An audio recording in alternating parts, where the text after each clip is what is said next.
So good morning sa ating lahat. So for today's video, papakita ko po sa inyo kung paano po ako mag-makeup sa aking face lock kapag ako ay aalis dito sa aming bahay. So syempre, una na akong ginagawa pagkatapos kong maligo ay gumamit na po ako ng Olay cream at nakalimutan ko pong mag-video. So ayan, so isusunod po natin tong ating kilay na kailangan nating pantayin ang ating kilay dahil baka ay pupunta sa Amerika yung isa yun sa papunta sa Japan. Hindi, naginimaan ko.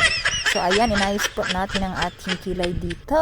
And for today's video po pala, pupunta po kami ngayon sa SM North dahil isi-celebrate po namin ang birthday ni Akisha. At syempre, kasama po kaming naimbitahan. Yan. Maraming salamat po Tita Ellen and Kuya Mark and also to Akisha and Shika. So ayan. So dahil professional po tayo na magkikilay, so kailangan pa natin ng maayos at ito'y para mapantay. So ayan, brush pa more, mga higala, di dyan ni maantoy. So habang nagkilay, dahil ko dali dapitan no, na ay music, so may na ay time sa musayo-sayo sa malipay po sa tanong kapaminaog music. Char.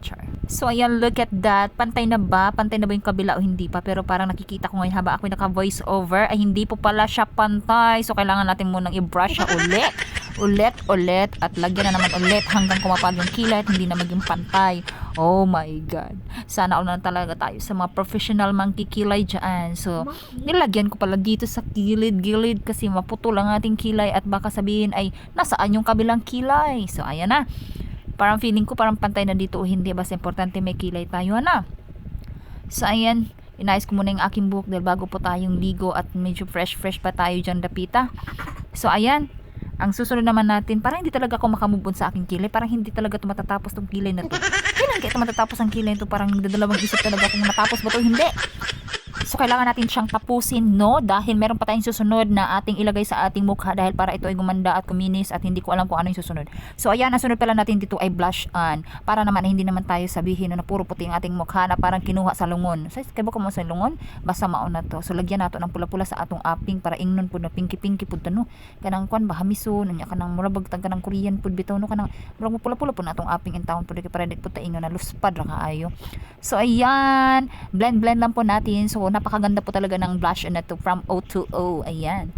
Na-order ko pa lang ito, ito sa TikTok. Ayan. So, napakaganda po talaga ng aking blush and dahil nabiblend po ito at hindi po siya naglakra. Ay, ano ba yung lakra? Basta hindi po siya dumidikit sa ating balat masyado. Talaga mabiblend mo siya at hindi sabihin na para tayong yung sinauna na nga na parang misay na binlugan ng sa mukha sa pisngi. So while voice over ko din perti pagkalisudam hotdan ko ginhawa pero sige pa dayon kay gusto jud ni mo videohan na para maka-upload na po tagkuan na video. So ayan, biniblend ko lang po ng maayos dahil parang naglagpas man doon sa gilid para pasabihin na lang nila na grabihang blush una na abot man kanto. So sperte pagkadako ko ginay ato ang ating face. Malaki na parang planggana charot. So ayan, pakita ko lang po diva. Gwapa na. May pula-pula na dili na shallow sped. So ayan, biblend pa natin ulit. So hindi pa talaga kontento sa maliit na salamin no. So tiningnan pa sa malaking salamin kung ito pa ay na-blend. So ayan, pinapakita pa yung hands. Akala mo talaga vlogger, beauty vlogger. Mao ba to? So ayan, ang himuta sad po tagagmay no kay sige tag video diri anyo ta pang himuta na maora. So ayan, ang next naman natin ay syempre dry po ang ating lips dahil malamig po ang tubig dahil kaya nag-dry yung lips natin. So ayan, lagyan ko muna. Ito, hindi lang po ito siya lip shiner or lip gloss but it can helps your lips na maging smooth siya, hindi siya dry. So nakaka-help yan. Smooth. So ayan, tinruan pa ako ng aking anak. So ayan, suklayan na lang po natin. So di ba maganda na ba? Diba? Pagkagwapahan, di na dyan ni maanto. Isa mo tag ka-inlove si Mark dyan, dilabahan kahit. So ayan, so sabi ko sa sarili ko, lagyan ko na lang kaya dong aking pilik mata no, yung magtindog-tindog din ating mga pilik mata. So ayan. Ato po, agoy, sige, burat gini mong mata day. So ayan, anong bang tawag dyan? Hindi ko alam, basta yan lang yun. Kailangan nating i-curly brow? I don't know. Meron din tayong sponsor na nasa likod. Binigyan tayo ng mascara para ito ay maging curlier at talaga. Dahil alam nyo ba yung aking eyebrow ay eyebrow bang tawag doon? No, pilikmata na nga lang. So ang aking pilikmata ay straight lamang po siya at hindi po siya curly o hindi siya pabawog bakon sa Bisaya pa. So ayan, diba? Nilagyan na natin yan. So katapos natin i-curly, so lagyan natin ng mascara. So natatakot ako dito maglagay ng aking mascara dahil baka magkalat ba sa aking mukha at para na din akong yung basta yung mata na pag umiiyak ka, pag iiyak ba niya magkalat sa ating mga mata na di na jud na maantoy magsamotag kamaot ani pa magpagwapa mamaot na yun taan eh.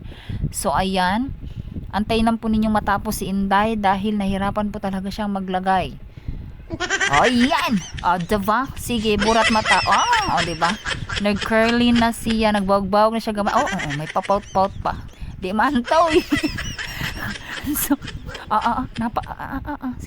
sige pa. Gwapa na ako na kayo siya.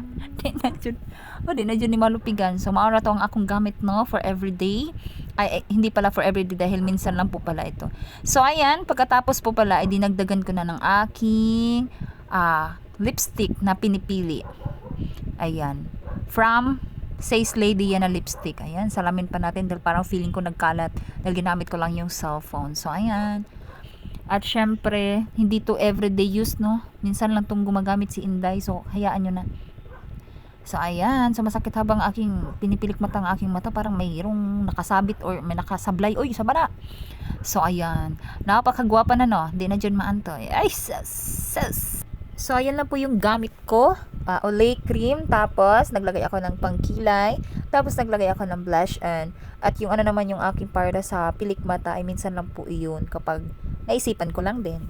And then, lip gloss po tayo at nag-lipstick. So, ayun lang po ang aking look for today's video. So, gwapa na ba mga higala?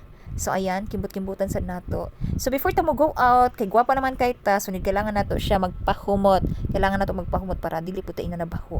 Gwapa ta pero baho. Ay, mingon pa lang gwapa ta pero baho. So, dapat gwapa ta o nya humot. So, yun lang. Bye! Thank you for watching everyone. Bye-bye!